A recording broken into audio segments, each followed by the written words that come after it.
portion of this video is sponsored by LastPass. This is the Google Pixel 3a. The best budget phone you can buy. Google finally nailed it. The camera is what people want, and the rest of the shortcomings for most users goes without notice. But it's a Pixel, so that camera better be great. There are two different options for the 3a. There is a 5.6 option and a 6-inch option. Honestly, they're both pretty comfortable in the hand, but if it was up to me, I would go with the smaller version, and that's just personal preference. I'm just really starting to like smaller phones, and so if I have an option between a large and smaller phone, I'm gonna go with the smaller phone. It's truly a one-handed device, and I can pretty much do anything I need with just stretching my thumb around.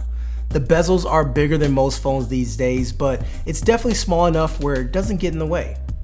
Now, one of the first things you notice when you start using this phone is that the haptics are really good. It's a combination between Android Q and also the Pixel's haptics. It just gives it a premium feeling. Every little touch and every little tap, every little slide down of a menu you do, there's some feedback to it, and it actually feels pretty good. It's such a minor thing, but adds to the overall polish of the phone. The phone looks very simple, it definitely won't turn any heads. It's made from plastic, which is to me a welcome change because plastic to me, this feels better than glass sandwiches that we've been seeing for the past few years. I don't feel like a case is required because the plastic seems to be more resilient than glass. Now speaking of glass, this is not Gorilla Glass on the front, it's Dragontail? Dragontail is unknown to me and not as tested as Gorilla Glass, but it's cheaper, and cheaper decisions were made to bring the price down. Like another example is no wireless charging, and the processor on board, which isn't noticeable from day-to-day activities, isn't what we're seeing with flagship phones. And these are not bad things at all. These are just things to do to get the price lower, and majority of these things average people won't notice. The fingerprint scanner on the back is super fast as expected, and it works with tons of different applications for authentication, including today's sponsor, LastPass. LastPass is an amazing way to keep track of all your passwords, no matter what device you're on. As I bounce between multiple devices on any given day, having all my passwords in one spot is key, and you can do this for free.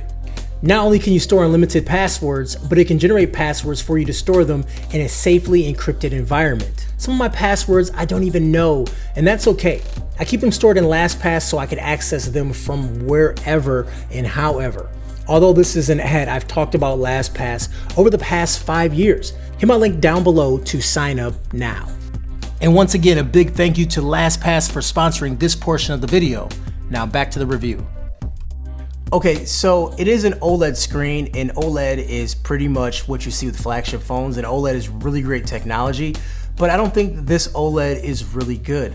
The viewing angles are pretty bad still, and the colors, although a lot better than when the Pixel initially shipped, I still don't think it's really good.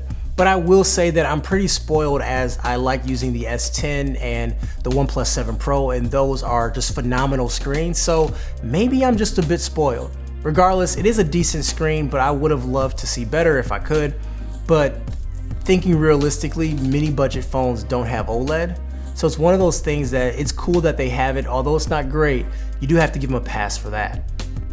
Overall, battery life has been better on the 3A series. Well, the battery life is actually bigger on the 3A than the 3. Not by much though, and same for the XL.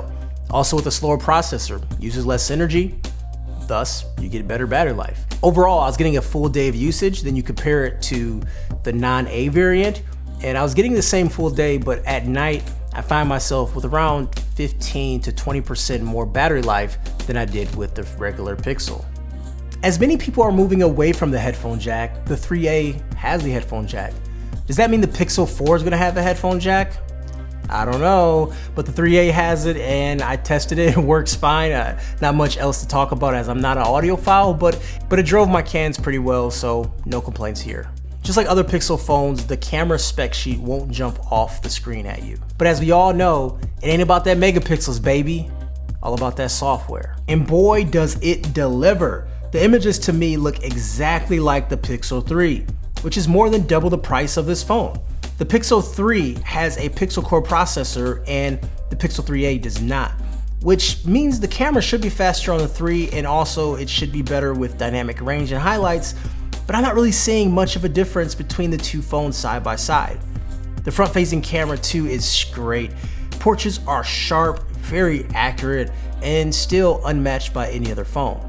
But I will say video mode does lack polish behind the still shots. You're not getting that same depth of field, you're not getting that same crispiness and quality, the color.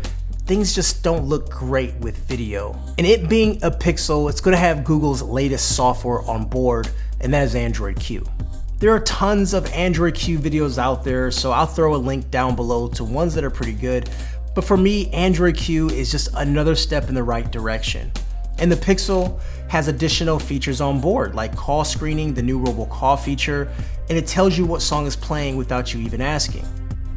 Overall, for $400 or $479 for the XL, this is the best phone on Android, period. I have a hard time telling people to pay double the price for a phone that is just a little bit better. Google really did a great job with this phone, and a lot of people like to ask me what phone to buy, and if their number one thing is camera, I'm going to tell them to buy a Pixel 3a. It's that simple. Anyways guys, I'm Kevin the Tech Ninja. If you enjoyed the video, give it a thumbs up, hit subscribe. I'll catch you folks later. Peace.